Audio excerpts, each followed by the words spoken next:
नमस्कार दोस्तों, आप सभी का आपके YouTube channel youth star online classes में स्वागत है। जैसा कि कल यानी कि 22 तारीख को शाम को 4:30 बजे तक आरआरबी ने सभी जोन के आंसर की जारी कर दिए हैं। आंसर की आने के बाद जितने भी कैंडिडेट ने पेपर दिया था CBT 2 का, उनके मार्क्स में 17 से 20 क्वेश्चन का अंतर देखने को मिल रहा है। यानी कि जिन्होंने 98-99 अटेम्प्ट किया था, उन्होंने जब आंसर की अपना मिलाया, तो मैंने भी एग्ज़ाम दिया था और मेरे कुछ फ्रेंड हैं जिन्होंने कि CBT 2 का एग्ज़ाम दिया। जब उनसे बात हुई तो उनके भी यही हाल थे। ठीक है, तो जो कट ऑफ आंसर की आने से पहले बताई जा रही थी, अब आंसर की आने के बाद जो कट ऑफ है वो उससे कम जाएगी। चलिए देखते हैं कि सभी जोन की कैटेगरी वाइज कट ऑफ कितनी जाएगी, टाइपिंग पोस्ट की जो कट ऑफ है वो कितनी जाएगी और जो नॉन टाइपिंग पोस्ट है उसकी कट ऑफ कितनी जाएगी। तो इस वीडियो में हम लोग लेवल 2, 3, 5 के सभी जोन के कट ऑफ को देखेंगे। चलिए स्टार्ट करते हैं इस वीडियो को। तो सबसे पहले हम लोग बात करेंगे कि कट ऑफ कम जाने का मुख्य कारण क्या है। सबसे पहले बात करेंगे एग्जाम लेवल की। तो इस बार का CBT 2 का जो एग्जाम लेवल था, चाहे हम लोग लेवल 2, चाहे लेवल 3, चाहे लेवल 5 की बात करें, तो इन तीनों लेवल का जो पेपर था वो मॉडरेट टू हार्ड लेवल का था। ठीक है, बात करें अटेंडेंस की, तो टोटल जो एवरेज अटेंडेंस है वो था 75%। बात करें कि क्या इस जो CBT 2 का एग्ज़ाम हुआ है इसमें मार्क नॉर्मलाइज होगा या नहीं, तो मार्क्स जो है आपके जितने हैं उतने ही रहेंगे, क्योंकि इसमें नॉर्मलाइजेशन की जो प्रक्रिया है उसको हटा दी गई है।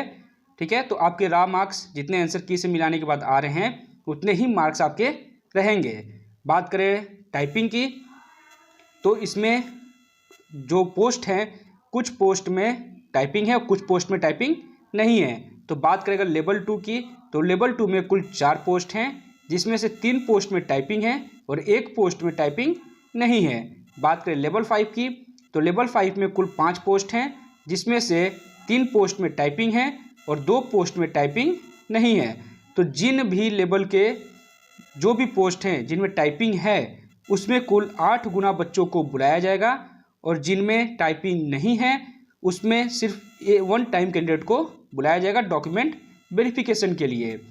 तो जिस भी पोस्ट में टाइपिंग है उसकी cut off non typing post की कट ऑफ से 100% कम जाएगी, क्योंकि जो मेन वजह है वो ये कि टाइपिंग वाले पोस्ट में 8 गुना बच्चों को बुलाया जाएगा और नॉन टाइपिंग वाले पोस्ट में जितनी सीट है सिर्फ उतने ही बच्चों को बुलाया जाएगा। अब बात करते हैं, जितने भी जोन हैं उनको 3 भाग में बांट दिया है। ठीक है, पहला हाई जोन, दूसरा मिड जोन और तीसरा इजी जोन। तो हाई जोन में हम लोग बात करें तो इलाहाबाद, रांची, चंडीगढ़, अजमेर, पटना, मालदा और कोलकाता, ये जो जोन है ये हाई जोन है, यानी यहाँ की कट ऑफ सबसे ज़्यादा जाएगी। बात करें मिड जोन की, तो मिड जोन में गोरखपुर, मुजफ्फरपुर, मुंबई, सिलीगुड़ी, बेंगलोर, सिकंदराबाद, भोपाल और भुवनेश्वर, ये है मिड जोन, यानी कि यहाँ की कट ऑफ हाई जोन की अपेक्षा कम जाएगी।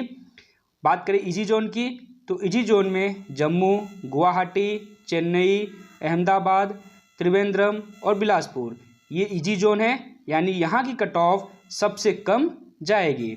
अब बात करेंगे जोन वाइज जो कट ऑफ आपकी कितनी रहने वाली है। तो सबसे पहले हम लोग देखेंगे हाई जोन की। हाई जोन की कट ऑफ कितनी जाएगी, तो सबसे पहले हाई जोन में जनरल कैटेगरी, तो जनरल कैटेगरी की कट ऑफ 75 से 78 के बीच जाएगी, यानी कि आपके मार्क्स यदि 75 से 78 के बीच में आ रहे हैं आंसर की मिलाने के बाद, तो आप खुद को सेफ समझिएगा।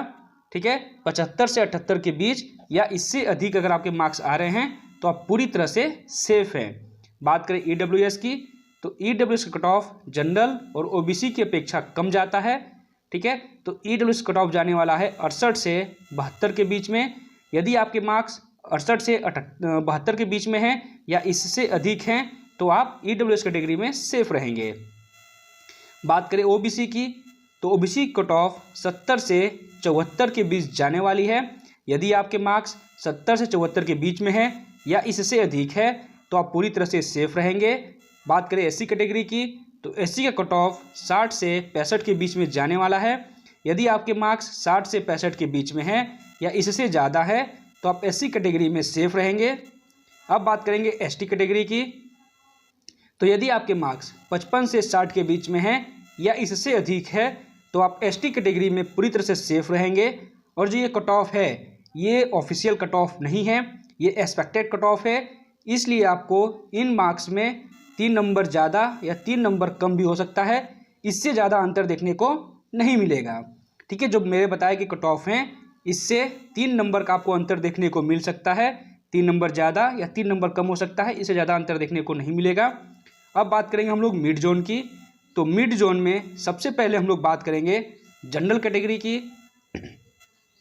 तो जनरल की कट ऑफ जाने वाली है 72 से 76 के बीच में। यदि आपके मार्क्स 72 से 76 के बीच में हैं या इससे अधिक हैं तो आप जनरल कैटेगरी में सेफ रहेंगे। बात करें EWS की, तो यदि आपके मार्क्स 65 से 70 के बीच में हैं या इससे अधिक है तो आप EWS कैटेगरी में पूरी तरह से सेफ रहेंगे। बात करें OBC की, तो OBC की कट ऑफ 67 से 73 के बीच जाने वाली है। यदि आपके मार्क्स 67 से 73 के बीच में हैं या इससे अधिक है तो आप OBC कैटेगरी में सेफ रहेंगे। बात करें SC की, तो SC की कट ऑफ 57 से 63 के बीच जाने वाली है। यदि आपके मार्क्स 57 से 63 के बीच में हैं या इससे अधिक है तो आप SC कैटेगरी में सेफ रहेंगे। बात करते हैं ST कैटेगरी की, तो यदि आपके मार्क्स 52 से 56 के बीच में हैं या इससे अधिक है तो आप ST कैटेगरी में सेफ रहेंगे। और जो ये मार्क्स हैं इससे 3 नंबर ज़्यादा या 3 नंबर कम कट ऑफ हो सकता है, 3 नंबर से ज़्यादा अंतर देखने को आपको नहीं मिलेगा। आगे बात करें ईजी जोन की, तो ईजी जोन में सबसे पहले हम लोग बात करेंगे जनरल की कट ऑफ की। तो जनरल की कट ऑफ जाने वाली है 70 से 73 के बीच में। यदि आपके मार्क्स 70 से 73 के बीच में हैं या इससे अधिक है तो आप जनरल कैटेगरी में सेफ रहेंगे। बात करें EWS की, तो आपके मार्क्स यदि 62 से 68 के बीच में आ रहे हैं या इससे अधिक आ रहे हैं तो आप EWS कैटेगरी में सेफ रहेंगे। बात करें OBC की, तो यदि आपके मार्क्स 65 से 70 के बीच में हैं या इससे अधिक है तो आप OBC कैटेगरी में सेफ रहेंगे। नेक्स्ट बात करते हैं SC कैटेगरी की, तो यदि आपके मार्क्स 55 से 60 के बीच में हैं या इससे अधिक हैं तो आप SC कैटेगरी में सेफ रहेंगे। नेक्स्ट बात करते हैं ST कैटेगरी की, तो यदि आपके मार्क्स 50 से 55 के बीच में आ रहे हैं या इससे अधिक हैं तो आप ST कैटेगरी में सेफ रहेंगे। और जो ये मार्क्स हैं इससे ज़्यादा अंतर देखने को नहीं मिलेगा, अधिक से अधिक अंतर आपको 2 से 3 नंबर का देखने को मिलेगा, या तो 2-3 नंबर ज़्यादा हो सकता है, 2-3 नंबर कम हो सकता है, इससे ज़्यादा अंतर देखने को नहीं मिलेगा। तो ये आपके ईजी जोन, मिड जोन और जो हाई जोन हैं उनकी कट ऑफ थी, और जितने भी जोन हैं उनको 3 लेवल में हम लोग बांट दिए थे। तो जो ये कट ऑफ है ये पूरी तरह से विचार करने के बाद बनाए गए हैं। ठीक है, पिछले कट ऑफ को देखते हुए और जो पेपर एनालाइज करने के बाद, आंसर की मिलाने के बाद, कुछ लोगों से बात करने पर ही इस कट ऑफ को तैयार किया गया है। तो इस कट ऑफ के आसपास यदि आपके मार्क्स आ रहे हैं और आप टाइपिंग पोस्ट के लिए क्वालिफाई हैं तो आप टाइपिंग करना स्टार्ट कर दीजिए, क्योंकि ज़्यादा टाइम आपको नहीं मिलेगा रिजल्ट आने के बाद, इसलिए अभी से ही प्रैक्टिस स्टार्ट कर दीजिए। तो ये वीडियो बहुत ही महत्वपूर्ण होने वाली है आप लोगों के लिए। अगर वीडियो अच्छी लगी हो तो इसे लाइक कीजिए, अधिक से अधिक शेयर कीजिए, और यदि आपने चैनल को सब्सक्राइब नहीं किया है तो चैनल को सब्सक्राइब कर लीजिए ताकि किसी भी प्रतियोगी परीक्षा की कोई भी सूचना सबसे पहले आप तक पहुँचे। धन्यवाद।